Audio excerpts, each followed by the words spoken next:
बिस्मिल्लाहिर्रहमानिर्रहीम। गीबत का कफ़ारा क्या है और इस बारे में कुछ फ़िक़ही अहकाम कि किस मकाम पर गीबत जायज़ है। इस हवाले से किताब मिन्हाजुस सालिहीन की पहली जिल्द मसला नंबर 30 में आयतुल्लाह अल उज़्मा से सिस्तानी ने गीबत के बारे में तफसीली अहकाम बयान फरमाए हैं। पहले इस हवाले से तर्जुमा और बाद में इसकी वज़ाहत बयान करूँगा। सबसे पहले आयतुल्लाह सिस्तानी गीबत की तारीफ कर रहे हैं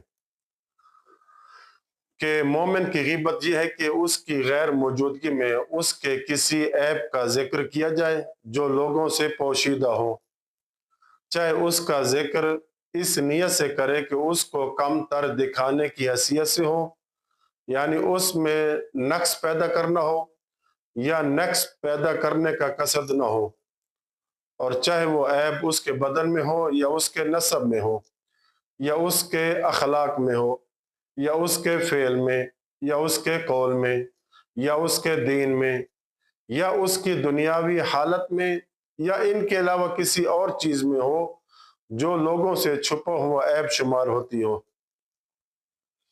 और ऐब के ज़िक्र में इस बात का कोई फ़र्क नहीं कि वो ज़ुबान के ज़रिए हो या किसी ऐसे फ़ेल के ज़रिए जो उस ऐब के वजूद की हिकायत करता हो।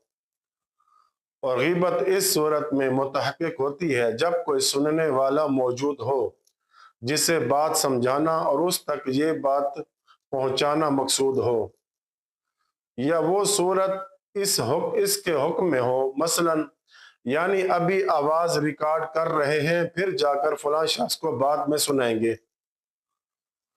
लिखते हैं कि गीबत के लिए ये भी ज़रूरी है कि जिसकी गीबत की जा रही हो वो मुअय्यन शख्स हो। बस अगर कोई कहे कि अहले शहर में से कोई एक बुज़दिल है तो ये गीबत शुमार नहीं होगी, और इसी तरह अगर कहे कि ज़ैद की औलाद में से कोई एक बुज़दिल है, ये भी गीबत नहीं होगी। हाँ, ऐसा कहना एहानत और तनकीस के लाज़िम आने की वजह से हराम होगा, न कि गीबत के उन्वान से।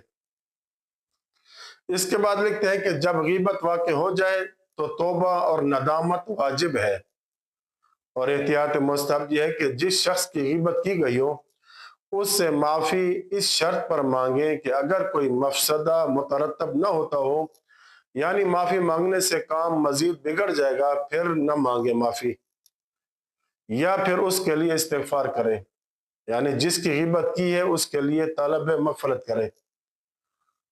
अगर किसी शख्स ने किसी की गीबत करके उसकी इज्जत हुर्मत को नुकसान पहुंचाया हो और बाद में उस शख्स से माफ़ी मांगना या उसकी रजामंदी हासिल करने को उस नुकसान की तलाफी समझा जाए, तो ऐसी सूरत में जब माफ़ी मांगने से कोई नया फितना, फसाद, झगड़ा या कोई बड़ा नुकसान पैदा न होता हो तो एहतियात वाजिब के तौर पर उससे माफ़ी मांगना ज़रूरी है।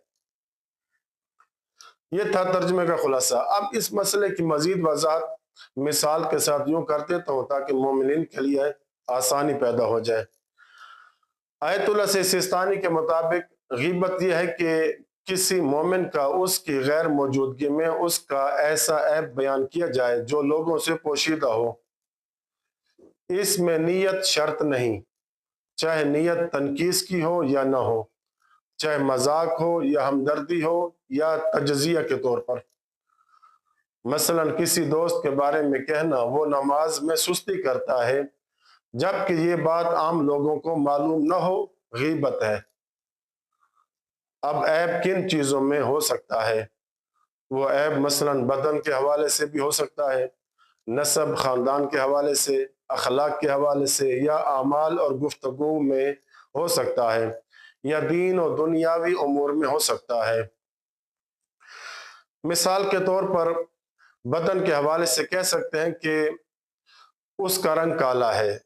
कद व कामत के हवाले से कहा जा सकता है कि वो छोटी कद वाला, या कहा जाए कि वो बहुत कंजूस और बखील है, या फलां गुनाह करता है वगैरह। अगर ये बातें छुपी हुई हों तो सब गीबत में दाखिल होगा।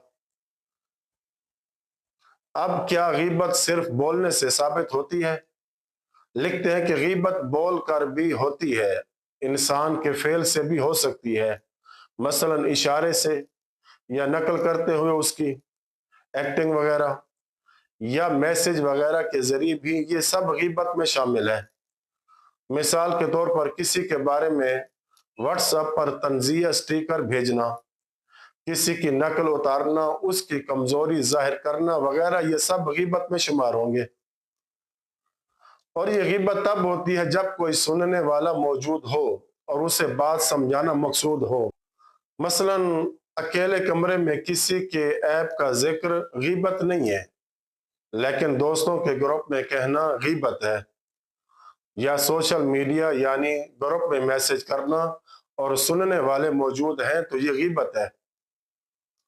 دوسری اہم بات یہ کہ جس کی غیبت کی جا رہی ہے وہ شخص متعین یعنی مشخص ہو۔ اگر شخص واضح نہیں ہے تو غیبت نہیں ہے، لیکن اہانت اور تحقیر کی وجہ سے ہو پھر حرام کے دائرے میں چلا جائے گا، نہ کہ غیبت کے دائرے میں۔ مثلا کہا جائے کہ کسی شہر کا ایک لڑکا بہت جھوٹا ہے، یا کہے کہ زید کے بچوں میں سے کوئی ایک بزدل ہے، یہ کہہ کر زید وغیرہ کی تذلیل ہو رہی ہے، پھر حرام ہوگا، نہ کہ غیبت۔ اس کے بعد فرماتا ہے کہ اگر غیبت واقع ہو جائے تو توبہ اور ندامت دل سے واجب ہے۔ مثلا یہ احساس ہو کہ میں نے حرام کام کیا ہے، غیبت کی ہے، دوبارہ نہ کرنے کا پختہ اور پکا ارادہ ہو۔ اب جس کی غیبت کی ہے اس سے معافی مانگنا ضروری ہے یا نہیں؟